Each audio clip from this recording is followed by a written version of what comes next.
Being able to grab our dog by the collar and lead him someplace may not seem like a very important skill to train your dog to, but in fact, it also can be a very important skill. Too often, new dog trainers find themselves in a situation where they have a reactive dog or where they have to take their dog to a dog kennel where the people that work there will take their dog by the collar and try to lead them into a dog crate or into a dog kennel, and the dog will just turn and bite the person. Or if the dog's very reactive, like I said, and the dog is all worked up, he's all stimulated, and you walk up behind him and grab him by the collar to lead him away, they just reflexively will turn and bite you. So what we want to do here is show you how easy it is to introduce the dog to the collar grab, where we use positive motivation and food rewards to show the dog that it can be fun when we grab him by the collar and lead him away. It can be turned into a game, and it makes life so much easier in a lot of different instances. Just leading your dog to get him up into the crate, into the car. You can use a collar grab for that. There's a number of things you can do. When you're at the vet, you can grab him by the collar and hold him into a stand position while the vet examines him. To help explain the training steps for the collar grab, I've asked Mark Keating, a good friend of Cindy and mine, who has also been an instructor in a number of our courses, to walk through the training steps. Mark runs a boarding and training facility in Hudson, Wisconsin, about 40 miles from here. He does a very nice job in explaining how to train the collar grab. The problem we encounter quite a bit here at our boarding kennel is when we have to grab a dog by the collar and move them from kennel to kennel or so on and so forth. Some dogs have a really big problem with this. And the dog that we're going to be using today, Shiloh, had a little accident at home where she was in a high state of drive and someone had grabbed her collar and she had actually bitten that person. So we started working our accept restraint, particularly with the collar. So what we're going to do, I'm going to show you the 5 steps needed to develop this behavior from the first step to the 5th step and get you on your way. Okay, so the first thing we're going to do, you're going to need a system of reward, which if you've been watching all of our Leerburg videos, you're going to see that we use marker training. So today I'm going to be using a clicker, okay? And what we're going to do, step number 1, is we're going to work, or we're not going to actually grab the collar, but more work around the collar, touching the dog, and marking and rewarding accordingly, okay? So you're going to see me reach around, click. That means she's doing the right thing. Give her a good food reward. Notice I'm going to give her multiple pieces of food to make the reward even more valuable. I'm going to do the same thing. Around the collar, touch, click, food. Now if you watch the behavior of the dog, remember this is a dog who is very uncomfortable with this, and you can see when my hands come down, her behavior changes to a point of she's a little bit unsure, but she's accepting it, and she's trying to kind of internalize what's going on. So there we are again. All right. So again, I'm going to reach down around where the collar is.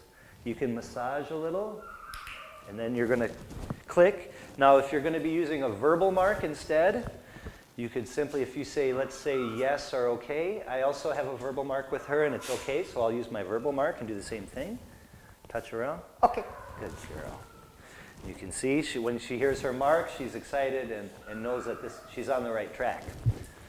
Step number 2 is we're actually going to make contact with the collar. We're not going to put any tension, but we're actually going to make contact with the collar. Okay. So you see what I did there? I just actually grabbed the collar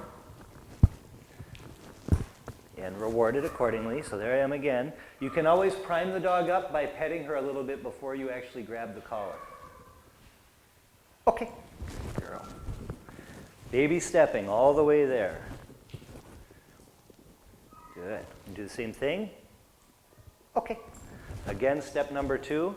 You can kind of see the dog when I grab her collar, she freezes. And that it falls within our, okay, accept restraint.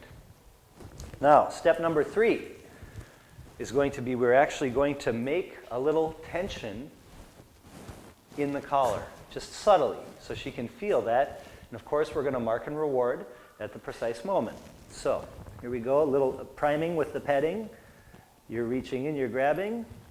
Okay. And I pull back a little bit. In this case, I can pull back away from her towards her back side. Girl. And again. Okay. So we're not actually moving the dog yet. We're still at step number 3, which is getting her used to feeling that the tension in the collar and also having our hand in such a close proximity to her face. So again, I can prime her up. I'm still at step number 3. Okay. Okay, now we're at step number 4. Now notice when I was pulling on the collar, I'm pulling back. Okay. Well, normally when we're pulling a dog, moving a dog with a collar, we're usually moving the collar this way, which is going to mean that the tension is going to be not going this direction, backwards, but actually going up and over their head. So now I'm going to do that. Okay, see what I mean? So instead of pulling it back, I'm pulling it towards me. So you can prime her up again with a little petting if you like. Grab the collar. Okay, good girl. Okay, again, step number 4.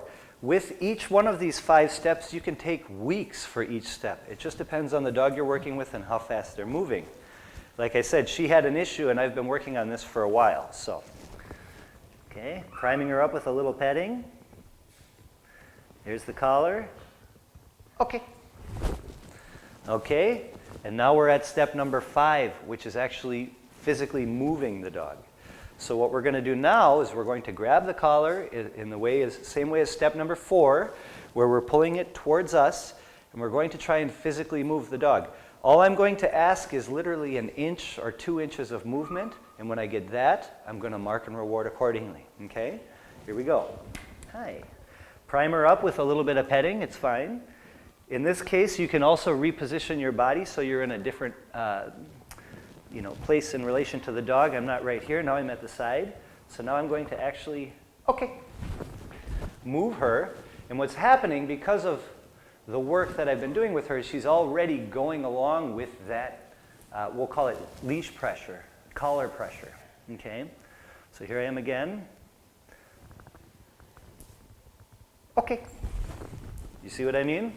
So it's just baby stepping. I'm not going to try and drag her across the room right now or anything. I just want to get her used to being moved by the collar and have her association with this be an association of reward, okay? Not correction or anything uncomfortable. So that's why it is very important that you take your time with every one of these steps. Here we go again. Okay, good girl. Do it again over here. Oops. There you go.